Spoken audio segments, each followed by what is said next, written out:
Nagbotohan na mga kongresista para itigil ang debate sa Reproductive Health Bill. Mula sa Batasang Pambansa, nakatutok live si Sandra Aguinaldo. Sandra.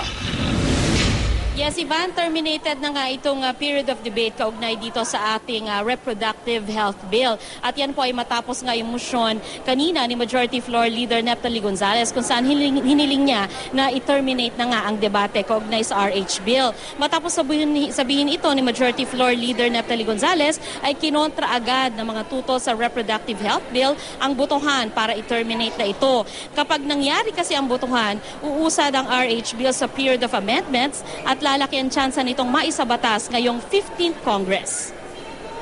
We object, Mr. Speaker. First, it was agreed by both those in favor and against the RH Bill that the voting will be August 7. Today is August 6. Kaninang tanghali, nagpatawag po ang ating mahal na presidente. Napakasagwa naman po ng mga natatanggap po mga text na iniisip na may kinalaman si Presidente Aquino sa nangyayari ngayon sa Kamara natin. There is no compelling reason na madaliin to. Unang-una, sa amin po, ang 6 ay numero ng demonyo. Nauna nang sinabi ng liderato ng Kamara na bukas, August 7, gagawin ang botohan. Pero ayon kay Gonzales, sa isang meeting kasama si Pangulong Noynoy Aquino sa Malacanang kanina ay nagkaroon ng consensus ang may 182 congressmen na dumalo na ngayon na gawin ang botohan. Pero paglilinaw niya, hindi kay Pangulong Aquino galing ang panukalang ito. Kasi kung may consensus na kanina na ma-terminate at marami nang pumapayag, para lang makaiwas na lang ng gulo bukas na para wag nang masyadong, di ba? Hindi mo alam, baka may magbatuhan pa rito. 231 po yung kongresistang dumalo sa sesyon ngayon at meron pa daw na 18 na humabol pa.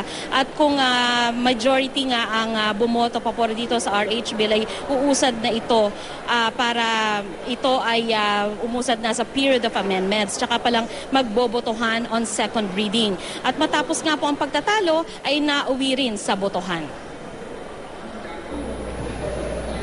As many as are in favor of the motion, the majority leader, please say aye. As many as are against, say nay. Nay. Ayes have it. Motion is approved. Mr. Speaker. Session suspended.